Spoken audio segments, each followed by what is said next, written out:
Here is a question that might stop you in your tracks.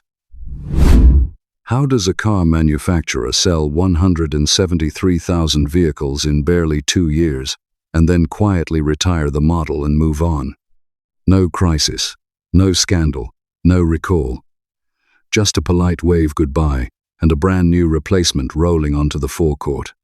That, in a nutshell, is the story of the Austin A40 Somerset. It was built between 1952 and 1954. It sold extraordinarily well for its time and its market. And then the Austin Motor Company, freshly merged into the new British Motor Corporation, decided it was time for something more modern. 2 years. Gone. To understand why that happened, and why so many people chose the Somerset in the first place, you have to understand what Britain looked like in the spring of 1952. The Second World War had been over for 7 years, but its shadow was long. Petrol rationing had only ended in May of 1950, and food rationing would not finally disappear until July of 1954. The Festival of Britain in 1951 had given the country a brief, bright dose of optimism, but on an ordinary Tuesday morning in Coventry or Birmingham or Leeds, money was still carefully counted. A new motor car was not an impulse purchase. It was a considered investment, often the second most expensive thing a working family would ever buy. Into that world stepped the Austin A40 Somerset, not flashy, not American, not fast, but solid, honest, well-engineered, and priced within the reach of a careful man who had saved his pennies. This is the story of why it found 173,000 homes, and why, despite its brief life, it earns a respected place in the history of the British motor industry. Section 1. The car the Somerset replaced, and why change was needed. To appreciate the Somerset, you must first know its predecessor, the Austin A40 Devon. Introduced in 1947, the Devon was Austin's post-war fresh start, a properly modern 4-door saloon, powered by a 1.2-liter 4-cylinder engine. The Devon sold exceptionally well. By the time production wound down in 1952, Austin had made approximately 273,000 of them. That is a remarkable number for a British car of that era. But by 1951 and 1952, the Devon was beginning to look its age. American styling was pushing the boundaries of what buyers expected. Wider bodies, lower roof lines, and a general sense of occasion were creeping into the showrooms. The Devon, however gracious and reliable, still wore the straight-sided, upright body language of the 1940s. Headlamps were freestanding. The boot, what our American friends would call the trunk, was narrow and formal. It looked, in short, like yesterday's car. Leonard Lord, the famously direct chairman of the Austin Motor Company, understood this. He wanted a successor that kept everything that worked, the proven running gear, the reliable engine, the reputation for durability, while presenting a fresher, rounder face to the world. The job fell to Austin's in-house designer Dick Bursey, an Italian-born stylist who had joined the company and brought a continental sensibility to Longbridge.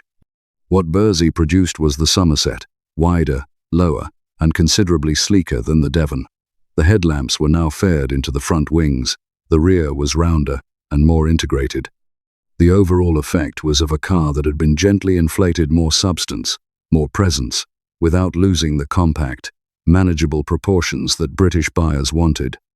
And it worked. When the Somerset was unveiled at the Earl's Court Motor Show in October of 1951, the reception was warm. Section 2. What you actually got. Specifications and equipment. Let us talk about what a buyer in 1952 actually received for their money. The Somerset was offered in 2 body styles, a 4-door saloon and a 2-door drop-head coupe, what the rest of the world calls a convertible. The saloon accounted for the vast majority of sales.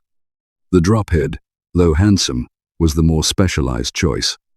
Under the bonnet sat Austin's familiar 1,200 cubic centimeter overhead valve 4-cylinder engine. It produced approximately 42 brake horsepower at 4,300 revolutions per minute. Torque was modest by any modern measure, but entirely adequate for the roads and speeds of early 1950s Britain. Top speed was in the region of 70 miles per hour achievable, but not something you would do routinely on an English B road without white knuckles. The gearbox was a 4-speed unit, operated by a column-mounted gear lever. Column change was almost universal on British family saloons of the period. It freed up the front bench seat and gave the car a more spacious, American feel inside. The gear change itself was not sports car crisp, but it was perfectly serviceable for ordinary driving. Suspension was independent at the front via coil springs and wishbones, with a live rear axle on half-elliptic leaf springs at the back. This was, in fact, a considerable improvement over many contemporaries. The Somerset rode more comfortably than its price bracket might have suggested. On the uneven, patched, and often damaged roads of post-war Britain, infrastructure recovery was slow. This was no small virtue. Inside, the Somerset offered a reasonable level of equipment for its class. There was a proper heater, though it was often an optional extra in lower specifications, along with a functional dashboard, winding windows, and upholstery in a hard-wearing cloth. It was not luxurious, but it was dignified. A man could take his family to church in a Somerset without apology.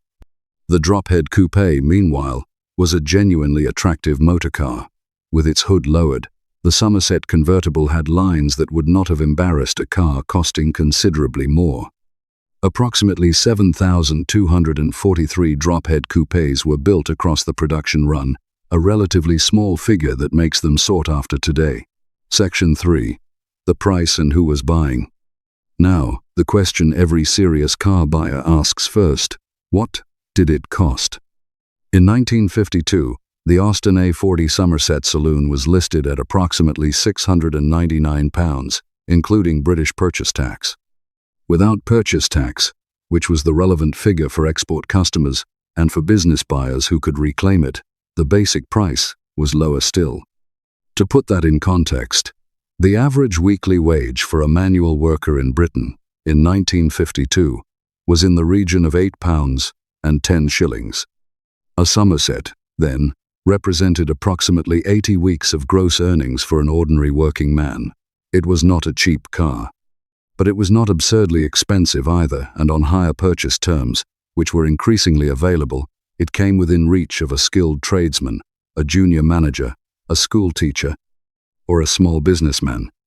The buyer profile for the Somerset was, broadly speaking, the respectable lower middle and middle class, people who wanted something better than a Ford Popular or a Standard 8, but who had neither the means nor the inclination for a Rover or a Humber. The Somerset was, in the best possible sense, an aspirational car for ordinary people. Export was also a critical part of the picture. Austin, like most British manufacturers of the period, was under considerable government pressure to export. The phrase, "export or die," was not merely a slogan, it was government policy, driven by the desperate need to earn foreign currency and rebuild the national balance of payments after the devastation of the war. The Somerset was sold widely in Commonwealth and export markets, Australia, South Africa, New Zealand, and beyond. In some of those markets, it represented genuine modernity. In the Australian heat and dust, it acquitted itself reasonably well, though its cooling system was occasionally tested. Section 4. The birth of the British Motor Corporation and what it meant for the Somerset. 1952 was a pivotal year for the British motor industry, and it directly shaped the Somerset's fate. In February of that year, the Austin Motor Company merged with the Nuffield organization makers of Morris, MG, Riley, and Wolseley to form the British Motor Corporation. It was the largest merger in British motor industry history at that point, and it created a group that produced more cars than any other manufacturer in the Commonwealth. Leonard Lord became the first chairman of BMC, and he moved quickly. One of his priorities was rationalization, reducing the duplication that came from two companies that had both been making similar family saloons and competing directly with each other. The Austin A40 Somerset and the Morris Oxford, broadly similar cars, aimed at broadly similar buyers, could not both continue indefinitely. The solution, however, was not simply to drop one in favor of the other. Lord had a more ambitious vision. He wanted a new generation of genuinely modern cars, cars that would be competitive not just in Britain but internationally. And in the early 1950s, internationally modern had one clear reference point: Pininfarina in Turin. The Farina connection, as it became known, would transform BMC's product range in the mid-1950s, but it takes time to commission, design, develop, and tool a new car. The Somerset's successor, the Austin A40 Cambridge, introduced in 1954, was styled in-house, but represented a clear step forward in modernity. The Cambridge's cleaner, more three-box silhouette signaled where Austin was heading, and the true Farina-bodied cars, the Austin A55 Cambridge and its siblings, would follow in 1958. The Somerset, therefore, was essentially a transitional car, excellent enough to sell strongly, while the engineering and styling teams prepared what came next. This is not a criticism, it is simply context. The Somerset did its job precisely as required. Section 5. Honest weaknesses, what owners actually complained about. This audience deserves honesty, so let us not pretend the Somerset was perfect. It had genuine shortcomings that period owners knew well. The engine, though proven and dependable, was not particularly refined. At higher revolutions it became noisy, in a way that more expensive cars of the era did not. The overhead valve unit had been developed from earlier Austin designs, and it showed respectable at low speeds, but lacking the smoothness that a buyer stepping up from a motorcycle combination or a pre-war banger might have hoped for. The column gear change, while fashionable, was not precise. Selecting second gear in a hurry required a certain understanding between driver and machine. First-time owners occasionally had the disconcerting experience of engaging third when they wanted second, or vice versa. This was common to many column change cars of the period, but it was a characteristic that experienced drivers noted. Rust was a long-term concern. The Somerset, like virtually every British car of its generation, used unprotected mild steel throughout its structure. In wet climates, and Britain provides those in abundance, the sills, floor pan, and rear wheel arches were vulnerable. A Somerset that was not garaged and not regularly maintained beneath could develop serious structural corrosion within 10 to 15 years. This is one reason why survivors in genuinely original, unrestored condition are now relatively rare. The electrical system followed the Lucas standard of the period. Joseph Lucas had supplied British cars for decades, and his systems were, how shall we put this diplomatically, adequate in warm, dry conditions. In the British winter, with headlamps, wipers, heater, and indicators, all demanding current simultaneously, the 6-volt system occasionally gave up the argument. The wiring looms of early 1950s British cars have generated more roadside philosophy than perhaps any other single feature of the period. None of these were disqualifying faults. They were the normal characteristics of the class and the era. But it is important to say them plainly, because the Somerset's considerable commercial success did not come from perfection. It came from value, reliability relative to the competition, and from Austin's well-deserved reputation for building cars that could be maintained by an ordinary garage mechanic with ordinary tools. Section 6. 173,000. The production story. The exact production figure for the Austin A40 Somerset is recorded at 173,306 units across both body styles, built at Austin's Longbridge Works in Birmingham between 1952 and 1954. For a car with a 2-year production run in the early 1950s, that represents a genuinely impressive output. Longbridge was, by this period, one of the largest and most sophisticated automotive manufacturing complexes in Europe. Austin had invested heavily in the plant during the 1930s, and again after the war. The Somerset rolled off lines that could also produce Austin's commercial vehicles and, later, the various other models in the BMC range. The Longbridge workforce, in the early 1950s, numbered in the tens of thousands, and the Somerset was a significant part of keeping those men and women employed. The pace of production reflected Austin's careful management of supply and demand. Waiting lists were real. In 1952 and 1953, a buyer ordering a new Somerset might expect to wait several months. This was partly the result of steel allocation sheet. Steel was still a controlled material in early post-war Britain, and partly a reflection of genuine demand. The Somerset was not a car that sat unsold on a forecourt.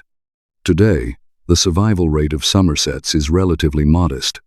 Of those 173,000 built, a fraction remain in roadworthy condition, and a smaller fraction still are in genuinely original or correctly restored form. The drophead coupe, with its approximately 7,200 production total, is now a genuinely collectible motorcar. A good one commands serious money at specialist auctions, and rightly so. Section 7. What a Somerset is worth today, and why. In the current classic car market, the Austin A40 Somerset occupies an interesting position. It is not a glamorous car. It will never command the prices of an Austin Healey or an A35 saloon, but it is a genuine and historically important machine with a growing collector following, particularly in Britain and Australia. A Somerset saloon in good original condition, mechanically sound, and presenting well, currently changes hands for somewhere in the range of £4,000 to £8,000 at specialist sales and through knowledgeable dealers. Cars with documented history, good bodywork, and correct interior trim sit toward the upper end of that range. Restoration projects can be found for considerably less, but the cost of a professional restoration will quickly exceed any savings. The drophead coupe is a different matter.